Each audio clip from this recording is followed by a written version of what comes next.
Self Jitendra, स्वागत है आपका सक्सेस की 98 में। और आज का भौतिक का टोटल वर्ड हो गया 180। और ये सारे वर्ड एसबीआई पीओ के प्री के एग्जाम या मेंस के एग्जाम देने जाने से पहले सारे वर्ड देख लीजिएगा, बिकॉज सारे इंपॉर्टेंट वर्ड है द हिंदू और इकोनॉमिक्स टाइम के, जो आपको क्लोज टेस्ट पर डबल फिलर में बहुत अटेम्प्ट करेगा। और क्लोज टेस्ट और डबल फिलर का क्या इंपॉर्टेंट है मैं बार बार बता चुका हूँ अपने हर सेशन में। जिन बच्चों का इंग्लिश में कमांड बहुत वीक है ना, क्लोज टेस्ट और डबल फिलर ऐसा सेक्शन है जो आपको नंबर देकर जाएगा अगर सही वे में प्रैक्टिस करें तो। मैं क्लोज टेस्ट का टेक्निक बताया भी हूँ कि आपको कैसे करना है जिससे आपके sectional cut off easily clear हो जाए। आप जाकर प्लीज़ देख लेना हमारे सक्सेस की 98 में प्लेलिस्ट में इंग्लिश वाले चैनल में, ठीक है। सो लेट्स स्टार्ट, आज का सेशन स्टार्ट करते हैं। पहला वर्ड क्या है? एग्रीव्ड, मतलब डिस्ट्रेस, रिसेंटफुल, स्ट्रेस। स्ट्रेस से ही समझ गए होंगे, तनाव, मतलब तनाव में आना, डिस्ट्रेस्ड, बहुत थका हुआ, रिसेंटफुल, ठीक है। दूसरा वर्ड क्या है? इंट्रेसिया। इंट्रेसिस मतलब कॉम्प्लेक्स और डिटेल, कॉम्प्लेक्स और डिटेल और in the sense of notice, मतलब छोटी छोटी चीज, माइनर चीज जिसपे नोटिस करना बहुत बड़ा बात है, ठीक है। उस चीज पे नोटिस करना, जैसे एग्जाम में, जैसे आप एसबीआई पीओ के एग्जाम देने जा रहे हो और छोटी छोटी चीज पर आप नोटिस कर रहे हो, ठीक है, तो उस चीज को क्या बोलते हैं? इंट्रेसिया, ठीक है। थर्ड वर्ड फ्लैग्रेंट, मतलब टू बैड, इतना गंदा ना, इतना गंदा जिसको हम इग्नोर भी नहीं कर सकते हैं, ठीक है, उसको क्या बोलते हैं? फ्लैग्रेंट। क्वालम, क्वालम मतलब इमोरल, अनसर्टेन, इमोरल, अनसर्टेन मतलब आपका पछतावा, अचानक, मतलब ऐसा चीज जिसपे आपको क्या हुआ, अपने फीलिंग के ऊपर क्या है, आप कुछ ऐसा काम कर दिए जिसके ऊपर आपको क्या है? पछतावा है, अफसोस है, उसको क्या बोलते हैं? क्वालम, इमोरल, अनसर्टेन, जो मतलब ऐसा चीज हो गया जो नहीं होना चाहिए था, ठीक है। एब्सर्डिटी मतलब रिडिक्यूलस, अनरीजनेबल, रिडिक्यूलस, अनरीजनेबल मतलब रिडिकुलस मतलब तो होता है कि हंसने योग, ऐसा कोई चीज जिसपे हंसी आ जाए। और अनरीजनेबल मतलब समझ गए, बिना मतलब का। सपोज करो आप एग्जाम देने जा रहे हो एसबीआई पीओ का, और आप लेकिन एग्जाम के टाइम प्लानिंग करके कुछ और गए, लेकिन एग्जाम टाइम पर आप ठीक अपोजिट, प्लानिंग के कुछ अपोजिट कर आ गए, जिससे आपका एग्जाम बहुत खराब गए। जैसे आप सपोज करो, आप सपोज सोच के गए थे कि हमको कोडिंग डिकोडिंग करना है, 5 नंबर उठाना है, 5 नंबर सिलॉक से उठाना है, और एग्जाम टाइम पे क्या हुआ, कोडिंग डिकोडिंग में आपने 15-20 मिनट दे दिया, लेकिन आपको बाद में रियलाइज हो रहा है अरे यार बिना मतलब का टाइम दे दिया, अनरीजनेबल, रिडिकुलस, अब खुद पे हंसी आ रहा है कि एग्जाम खराब हो गया। उस सिचुएशन में क्या बोलेंगे? एब्सर्डिटी। थ्वाट मतलब प्रिवेंट समबडी, मतलब किसी को किसी काम से रोकना। ऐसे आपका फ्रेंड कोई काम कर रहा है, अच्छा काम कर रहा है, कुछ भी कर रहा है, तो आप क्या कर रहे हो? उसको रोक रहे हैं, टोक रहे हो, टोक रहे हो, ना करो ये वो, तो उसको क्या बोलते हैं? थ्वाट। क्रिवाइसिस, क्रिवाइस मतलब क्रैक, और क्रैक किस सेंस में यूज करना ये भी बहुत बड़ा बात है। तो क्रिवाइस का मतलब होता है क्रैक, दरार पड़ना, और वो भी किस में? फिजिकल सरफेस, मतलब रॉक हो सकता है, रॉक मतलब चट्टान, आपका पहाड़, जमीन, क्रैक, उसको क्या बोलते हैं? क्रिवाइस। bereft मतलब सैड, अनलकी, मतलब बहुत ही ज़्यादा दुख मनाना, दुख में।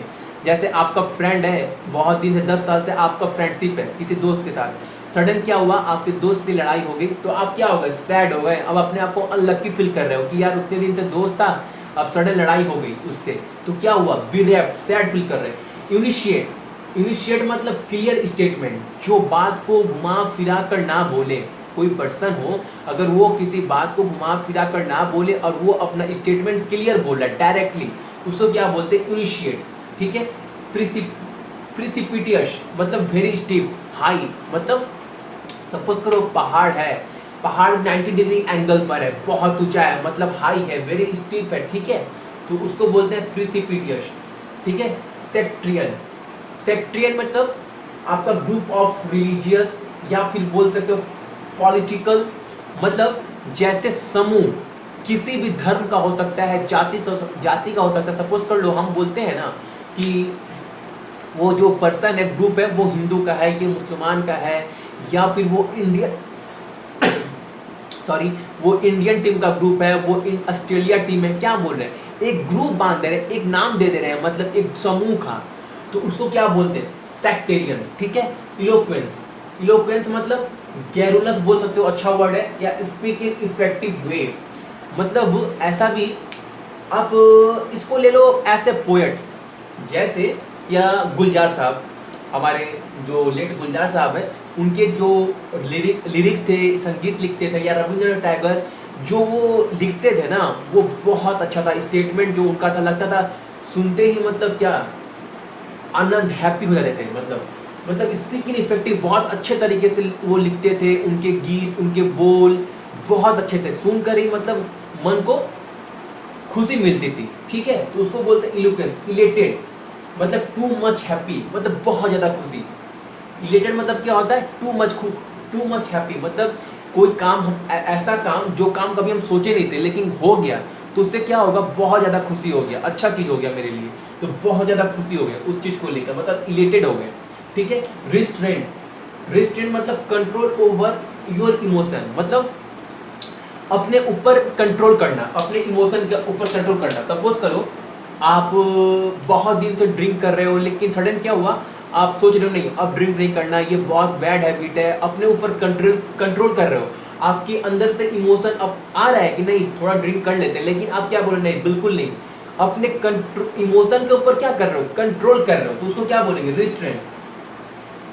फ्रैंटिक, फ्रैंटिक मतलब speed of activity, speed of activity का मतलब कहने का है ना, जैसे सपोज करो आप सुबह उठे और सुबह उठते ही 4 घंटा डीआई किए, उसके बाद पापा बोले कहीं चले जाओ, पापा बोले कहीं चले जाओ, तो आप कहीं चले गए, फिर इतना टाइम लग गया उस काम में कि आप शाम को आए, फिर शाम को आकर फिर आपका दोस्त मिला, बोलो चलते हैं घूमने, फिर शाम को दोस्त के साथ घूमने चले गए, फिर रात हुआ, मतलब क्या हुआ, टाइम का पता ही नहीं चला, मतलब बहुत स्पीड से एक्टिविटी, मतलब बहुत जल्दी समय बीत गया, मतलब activity of speed of activity, मतलब इतना जल्दी दिन कट गया ना आपको कुछ समझ में ही नहीं आया, मतलब स्पीड था एक्टिविटी में, तो उसको क्या बोलते हैं, फ्रैंटिक।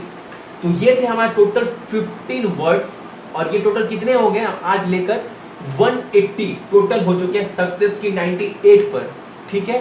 सो प्लीज आप एक एक वर्ड देख लीजिएगा, बिकॉज ये सारे वर्ड ट्रेंडिंग वर्ड है, प्लीज। So thank you. और डीआई का डे 11 मैंने अपलोड कर दिया है, प्लीज आप लोग वो देख लीजिएगा।